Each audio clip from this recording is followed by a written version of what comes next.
Hey, InterVarsity alumni. This is After 4, your podcast for navigating life after graduation. This is both an exciting and potentially tricky transition that you're making, and you might feel a little unsure about the coming weeks and months. We're here to provide you with expert advice, practical skills, and plenty of encouragement as you learn how to keep saying yes to Jesus in your new context. This is After 4, and this podcast is for you, alumni. What's up, alumni? Welcome to After 4, your podcast for navigating life after graduation. I'm your host and guide, John Steele. Question for you, what does it take to have a strong finish to your academic career? Is it solid preparation for finals? Is it getting that thesis written and defended? Is it having your next apartment lined up or securing a job? I figure it could be any of those things in part, but have you considered that a strong finish might also include ending well with the friends and relationships that you have on campus? What does it mean to prepare relationally for the big transition that you're about to experience with the people you've spent countless hours with over the last few years? How do we prepare to say goodbye?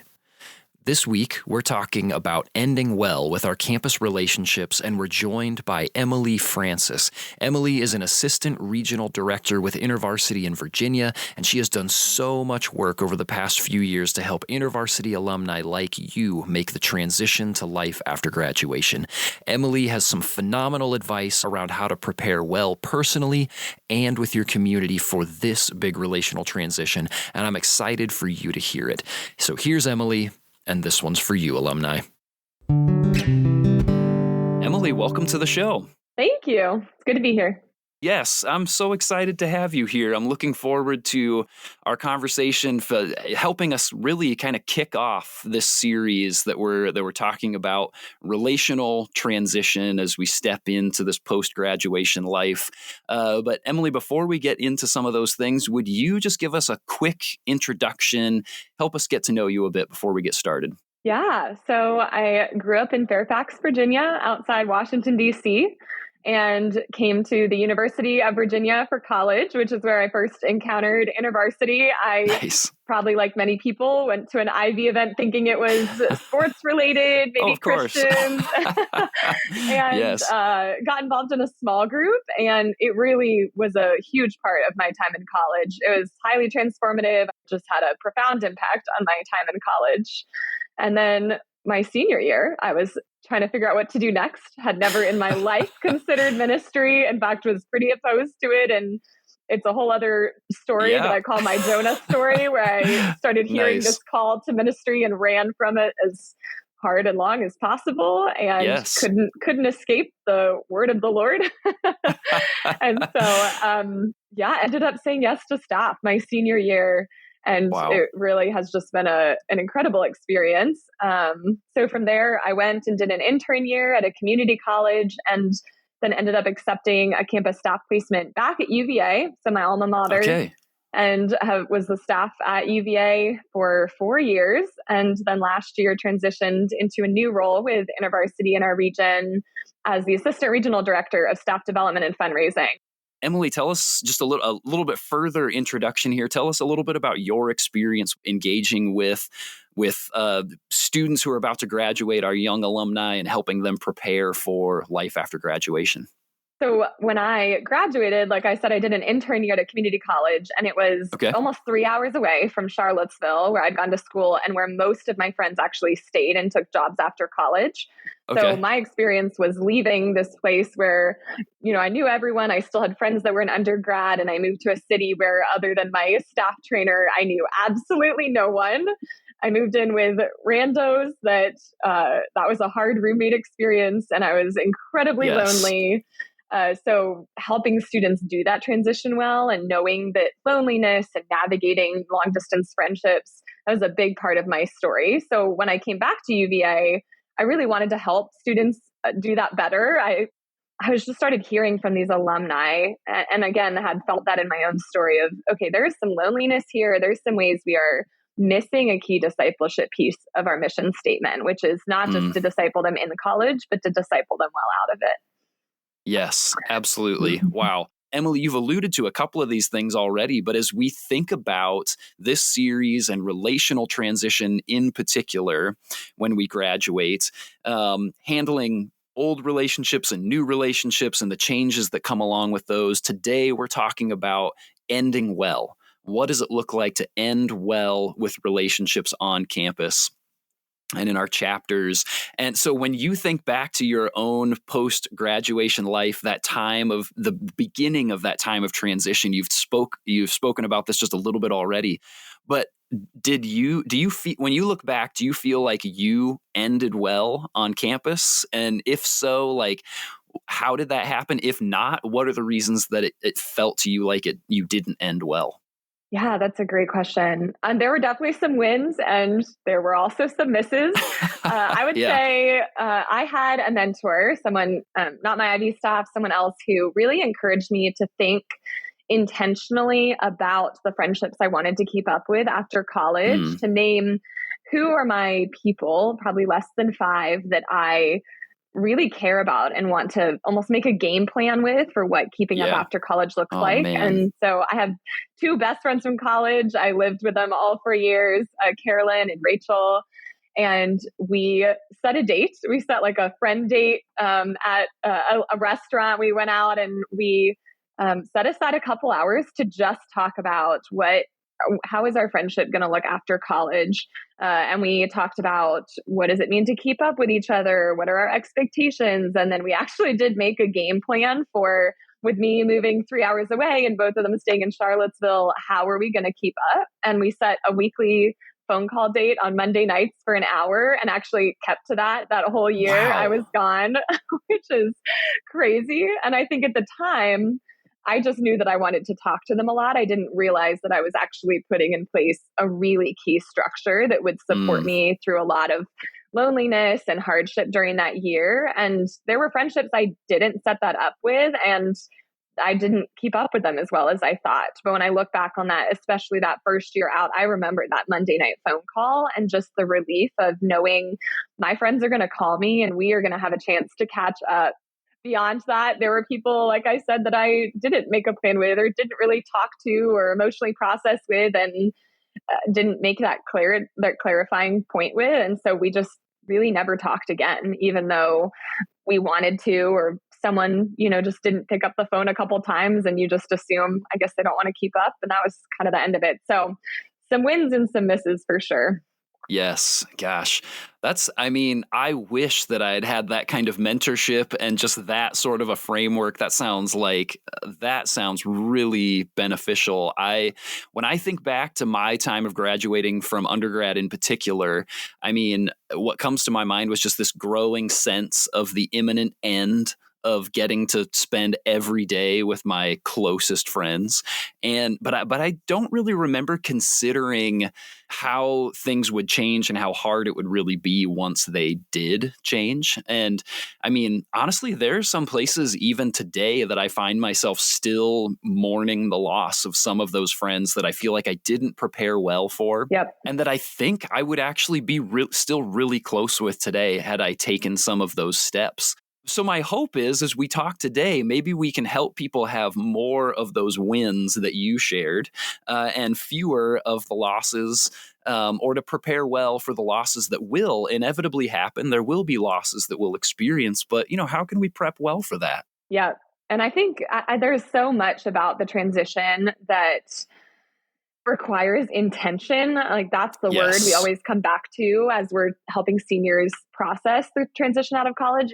A lot of what's really disarming about going into adult life and post-grad is that everything just takes more effort and more time and even more thought ahead of time. And so as I was coming back into staff and thinking about how do we disciple students better through that transition, just helping them understand how to be intentional, like we're talking about with friendships, with church finding, with finding a new community after college, preparing them for the work it's going to take to have that be a thing in their first or second year out. Yes, definitely. It requires a thoughtful a thoughtful approach. The sort of happenstance, stumbling into it, like how I would label my story was more stumbling into the end. So I'm hopeful that as we chat, we can sort of help set that expectation for what does it mean to be thoughtful about relationships as you move into this time of transition. And before we jump into like some specific skills, let's take just one step backward for a second and even just define a little more clearly what we mean when we talk about ending well. I think the word that comes to mind when I think about what it means for us to end well as seniors and to help others do that is gratitude. You talked about just kind of stumbling forward. I think it's really easy in any season of life, but especially in college, you're just kind of stumbling for the next thing. You're like, oh, this friendship just kind of landed in my lap, or we just did lunch together every week because we had a class together. You just end up with these people or in these situations, and then suddenly you're graduated and everything changes, or you're in a new city.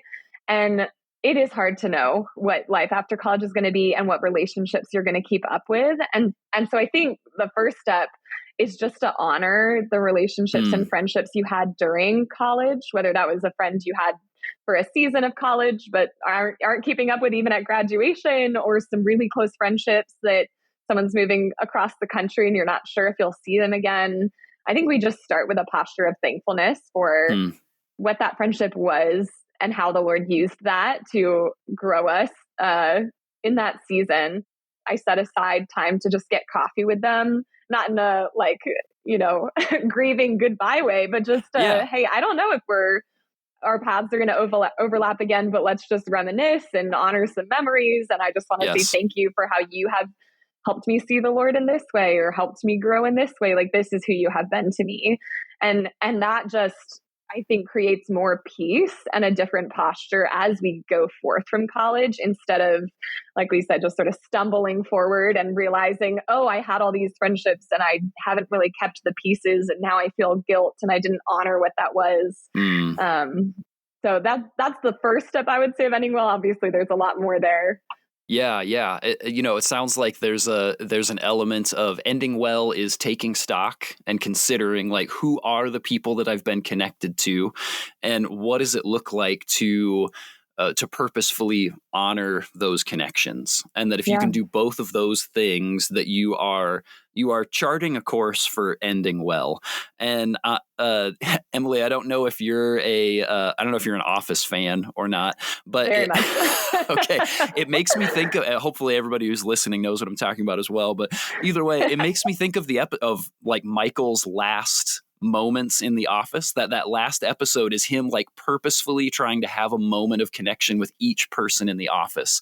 He recognizes like, I've shared a really important part of my life with these people.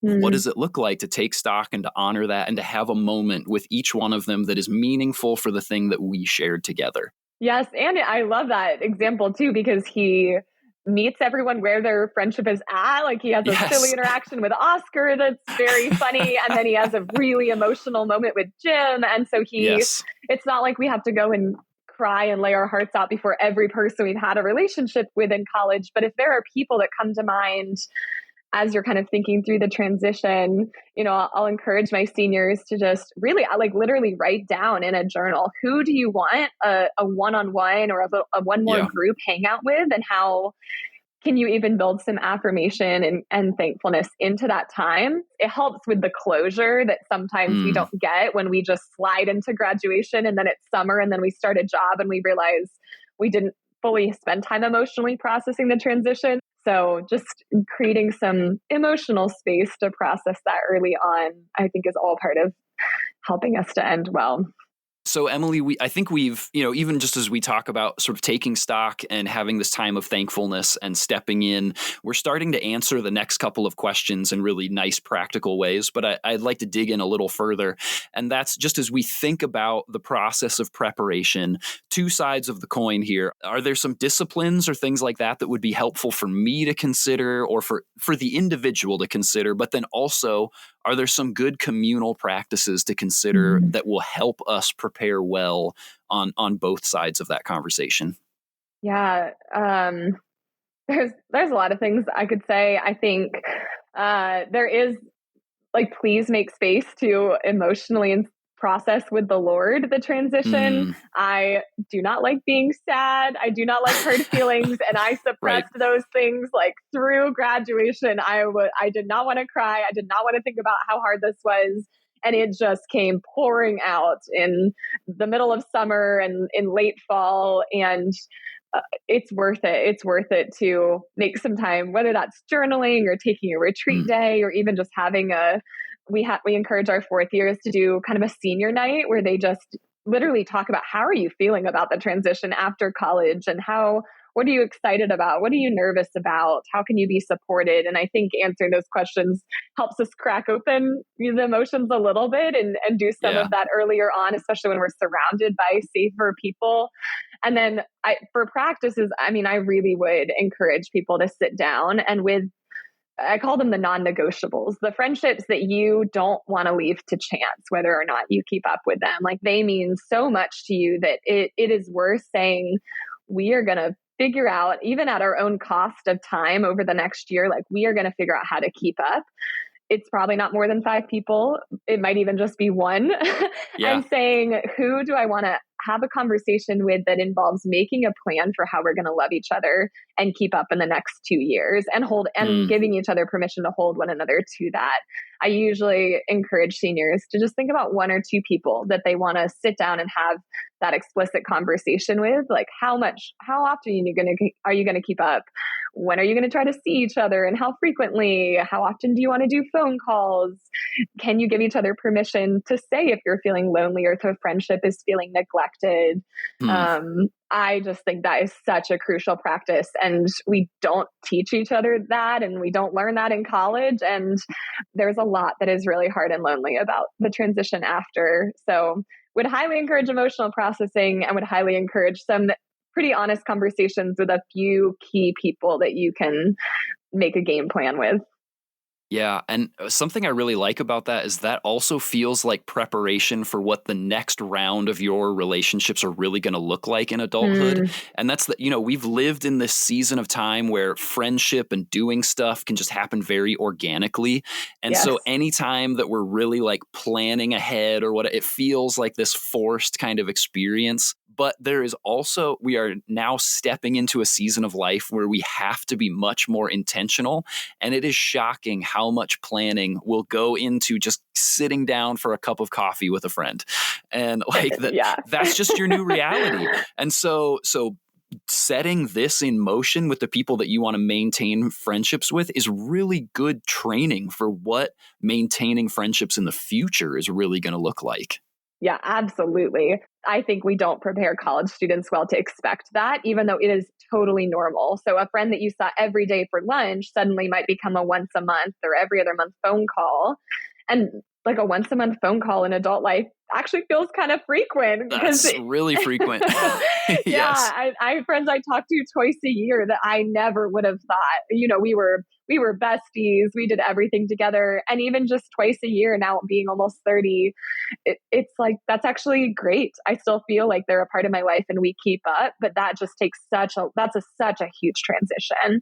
And so helping students anticipate that and saying, even if you and your best friend only do a phone call once a month, that's actually really good. That is still going to support you through the next year. Emily, you've already given a really nice framework, I think, for the friends that you do decide to like, okay, we're gonna stick out this transition together. We are committed to this. People can rewind, even I think, to your introduction of talking about your friendship experience there, and really, I think, have a nice framework for, okay, I'm going to take this, I'm going to tweak it for what fits for me, and I'm going to implement this for the people that we want to maintain relationships with.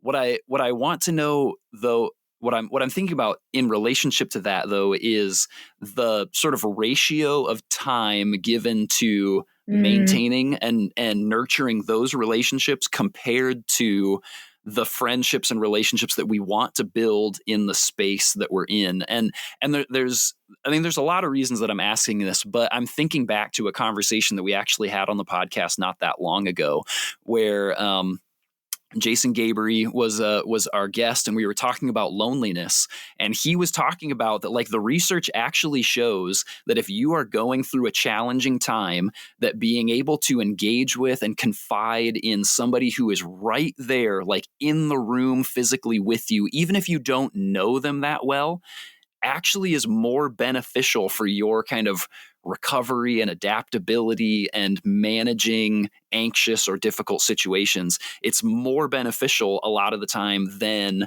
calling somebody up on the phone or jumping on FaceTime and share, even if you know them better. So that's really interesting to me, that just being present with someone you don't know well in the room can have that much of a benefit. So can you just speak a little bit to how do we balance that well? Like, how do we nurture both of those alongside of each other well? I think I'll start by just cautioning against the extremes, and maybe we can hold the nuance in the middle a little bit. Yes, but that's great. I think what we're not called to do is to only maintain friendships from the past and to not be present and kind of putting roots down where we are. And scripture talks a lot about putting roots where you are and loving your neighbor and being where you are. And so I think there's a pretty clear call that even if you leave college with 10 best friends that you talk to every month, that's not an excuse or a cop out of actually finding a church in the place you are, finding a community and investing in new friendships. So to some extent, I think we're always called to that. And if we ever feel like our capacity from past friendships is so filled that we don't have the capacity to pour into new ones, I think that's a good indicator that we probably need to reevaluate. And then I think the other extreme, the other thing we're not supposed to do is just cut ties in every season. And just, I know people where it feels like where they are is where they are, but a friendship won't last the transition to a new place. And so they have a really hard time maintaining friendship season to season. I won't go so far as to say that's not biblical, but I do think there's something beautiful about friends that have seen us through multiple seasons and transitions that are beyond just the people that are sitting right in front of us. So those are the extremes that I would say we're probably should be avoiding. I think for each person, the ratio is going to be a little different, but do you have the space you need to be able to press in and find a new community and new friendships, and to be intentional with the ones you want to keep up with? As with everything that we've talked about, this requires being intentional, being thoughtful. I mean, just being aware and taking stock, like, okay, am I leaning too heavily in one direction or the other? Are there places where my expectations for one group or the other is not realistic, and that's actually an expectation that I should be looking for in the other group? And, and also recognizing that people on both sides of that are also going through their own versions of this. And that like many of the people I'm wanting to connect with in a new space would be people my age who maybe have also gone through that transition. And like, okay, I need to give them some grace as they have challenging experiences getting to know people. And also my friends that I know from back home or from school, they're also going through this process, and I need to give them space, because I could imagine that there might even be places of jealousy or like, gosh, this person has brought up this small group that they've got in their new town that they just love. And A, I haven't found that yet. And B, it feels like they're kind of sucking up some of my time with this friend that used to be just for me.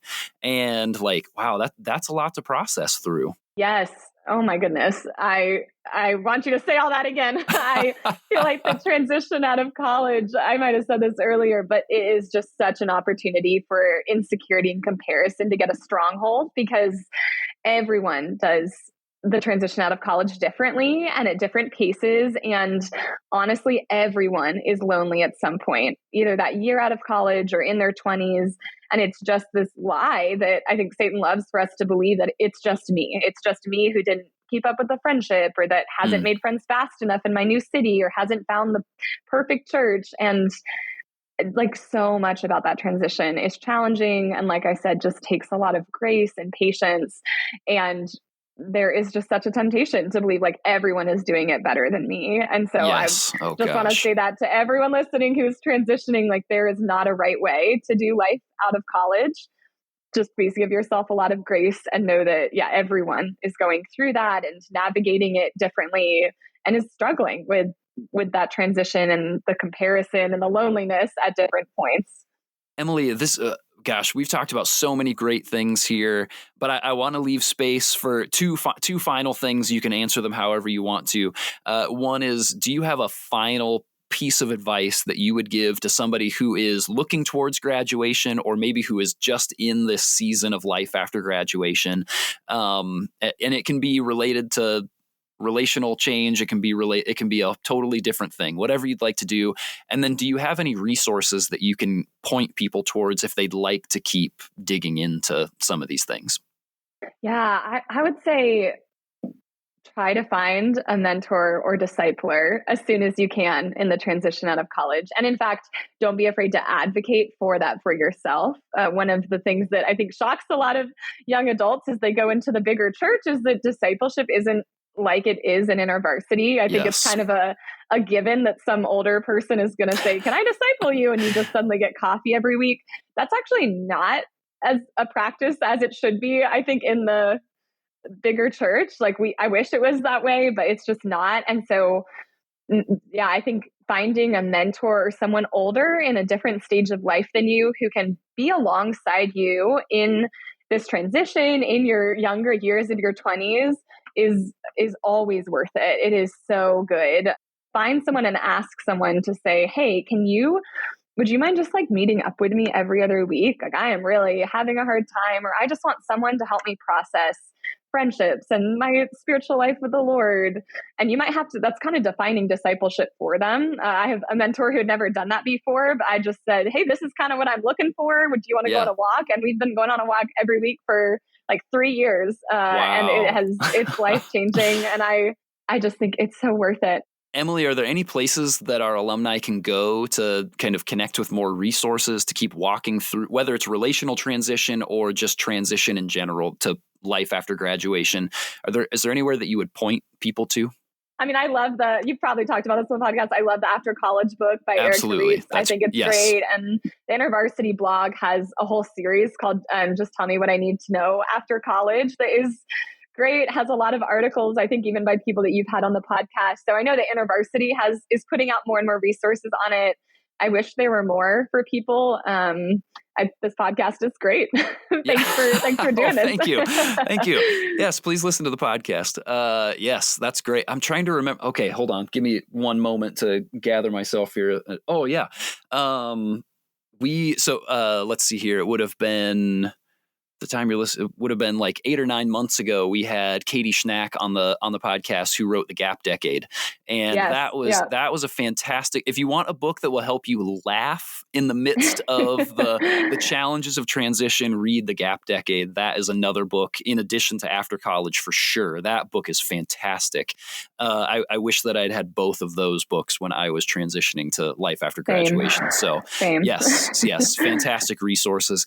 Emily, thank you so much for joining us today, for walking us through these things, and honestly just giving us some really practical things that young alumni can sit down and they can start to make a plan for what it looks like to make this transition to this relational transition as they move to life after graduation. So I'm super grateful for your wisdom, your experience, and just the things that you've brought in this conversation. Thank you so much.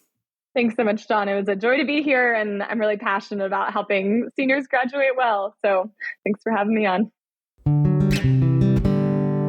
All right, my takeaways from this conversation with Emily. First, begin with gratitude. Take stock of the diverse relationships that you've built on campus and spend time recognizing them and thanking God for them. Second, decide who you need to connect with from that list before you graduate. Which of those conversations will be focused on making a plan for staying connected, and which of them will be more about blessing one another into the next season of life? Third, be intentional about the plans to stay connected.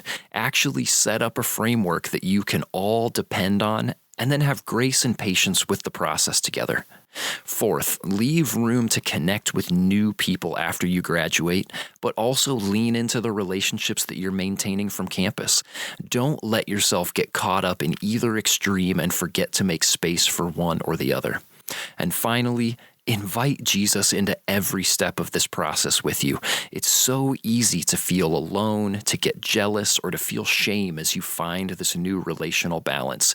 Jesus is your source of hope and security, not any relationship, new or old. Friends are going to come and go, or your relationship with them is going to change in one way or another, but Jesus is constant. Everything you need to sustain you through this part of transition can be found in Him. Lean into that and explore this new season with the confidence that comes from knowing that Jesus is walking through every step with you, even as you say goodbye to your friends on campus. Emily, thank you so much for helping us develop this framework. I think we've only just begun to tap into the knowledge that you have on the topic of post-graduation transition, so I hope you'll come back and share more of that with us.